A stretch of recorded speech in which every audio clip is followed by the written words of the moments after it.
بسم الله الرحمن الرحيم. إن شاء الله النهاردة هنتكلم عن إزاي أنشئ سيرة ذاتية ببساطة شديدة.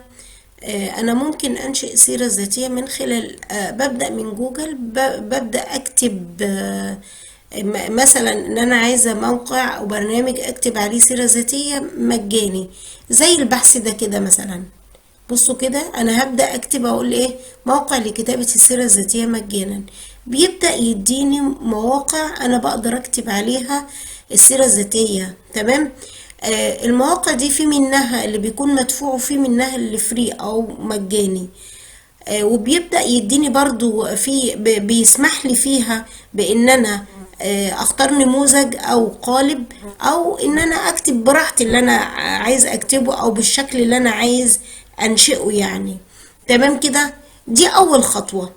الخطوة التانية انا ممكن اعمل سيرة ذاتية من خلال موقع جميل جدا جدا اسمه سوي. طبعا اسوي بيكون شيق جدا لو هتقدم لشركة، لو هتقدم لمايكروسوفت عشان تاخد معلم مبدع خبير، لو هتقدم في اي مكان هو ممتع جدا. وبعدين بيديك امكانيات فيه كبيرة. اولا شكل جمالي، ثانيا بتبدأ تعمل ترفق صور، تكتب بياناتك، تنظم بقى، تبدأ تنظم عناوين وبعدين أشكال. وليه أشكال كتيرة مختلفة، ترفق صور، ترفق فيديوهات، بتعمل عليه حاجات كتيرة. تحط مثلا عليه شغلك كله اللي انت اشتغلته، لو تحطي روابط لصفحاتك اللي انت عاملها. في طريقة العرض ممتاز جدا، شهادات اللي انت اخدتها. والله يعني هو يعتبر حاجة جميلة جدا جدا وسهل جدا في ان انا اعمله. طبعا الطريقة اللي انا هعمل بيها على السوي هتلاقي فوق كده عنوان لفيديو. اضغط عليه وادخل شوف الطريقة بالتفصيل. وبرضه هسيب رابط الفيديو اللي هيعرفني ازاي استخدم سوي كسيرة ذاتية في صندوق الوصف. تمام كده. في عندي حاجة تانية. بصوا كده ده كله والروابط عندي كلها اهي. بصوا فيديوهات قد ايه بقدر ارفقها، صور قد ايه، و طبعا روابط لصفحات خاصة بيا بحطها وهكذا. طيب عندي كمان برنامج جميل جدا وهو كانفا. طبعا كانفا ده برنامج ليه استخدامات كتير جدا وفعلا مفيد جدا جدا جدا. برنامج كانفا تمام.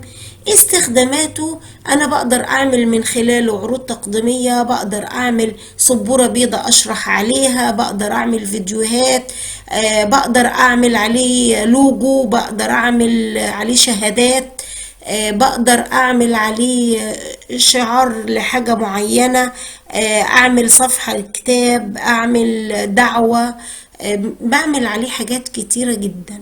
تمام. وبعمل عليه مجموعات، يعني زي مثلا المجموعة اللي انا عاملاها ديت الشرقية، بقدر اعمل عليه المجموعة وبقدر زملائي يشاركوا معايا ويصمموا معايا او يحطوا بصماتهم على التصميم اللي انا بعمله وهكذا يعني. تمام. طيب انا عايز اعمل عليه ايه النهاردة؟ انا عايز اعمل عليه سيرة ذاتية. ببدأ اجي على سيرة ذاتية وبضغط عليها وببدأ ادخل اشتغل عليها. انا كنت عاملة سيرة ذاتية، تعالوا كده هنجيبها اهي. تمام. لما بختار القالب، في عندي قوالب بتكون مدفوعة وفي قوالب مجانية برضو. ببدأ ادخل على اللي انا عايزه. بصوا كده مثلا ان دي كده كنت عاملاها.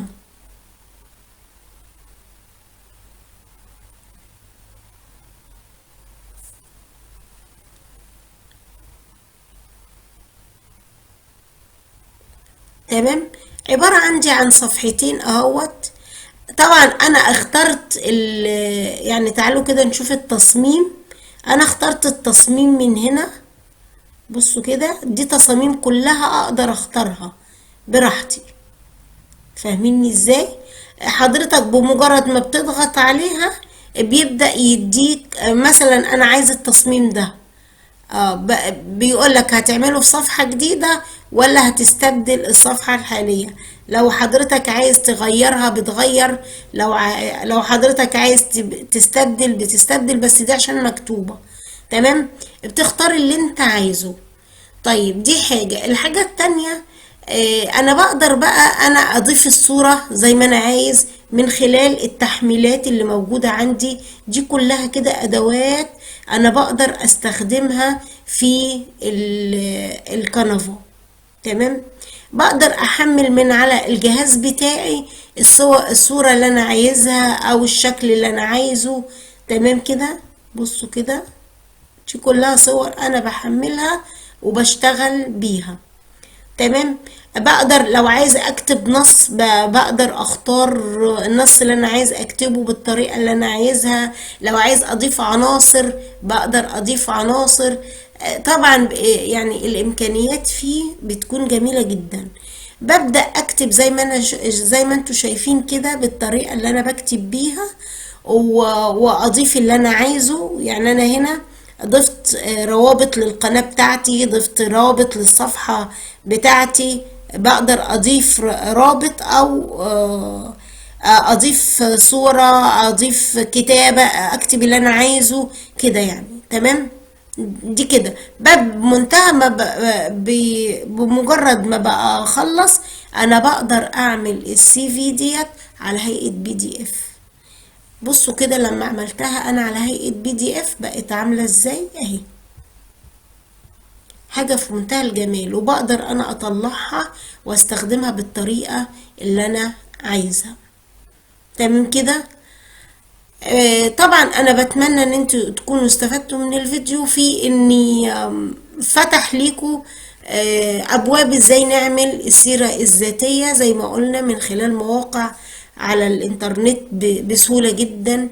ولكن انا بحبذ سوي او بحبذ كانفا. بس سوي ممكن يكون في مشكلة شوية ان حضرتك بتعمل الصفحات اللي انت عايزها وبتقدر تحوله الPDF. تمام، ولكن في بعض المنصات بتكون محددة الPDF بعدد صفحات معينة. ممكن حضرتك برضو تستخدم برنامج وتحذف منه صفحات عادي، ما فيهوش مشكلة خالص. بصراحة هو سوي برنامج جميل جدا جدا، ولو هيتبعت كده اونلاين بيبقى جميل جدا وبيعبر عنك باشكال مختلفة. سواء كان شهادات، فيديوهات، لو حضرتك عامل حاجة معينة بتبدأ تبعتها وهكذا. كانفا زي ما حضرتك شفت ممكن ان انا اعمله عبارة عن صفحتين، او لو عايز اضيف صفحة، لو عايز اعمل كوبي لصفحة بقدر اشتغل زي ما انا عايز اشتغله. وبقدر ان انا استخدم الادوات بتاعتي واكتب واخد القالب او النموذج اللي انا عايزه وببدأ اشتغل عليه. بتمنى ان انتوا تكونوا استفدتوا، وبتمنى لو حضرتك استفدت ولو معلومة بسيطة تدعم القناة بشير ولايك واشتراك. والسلام عليكم ورحمة الله وبركاته.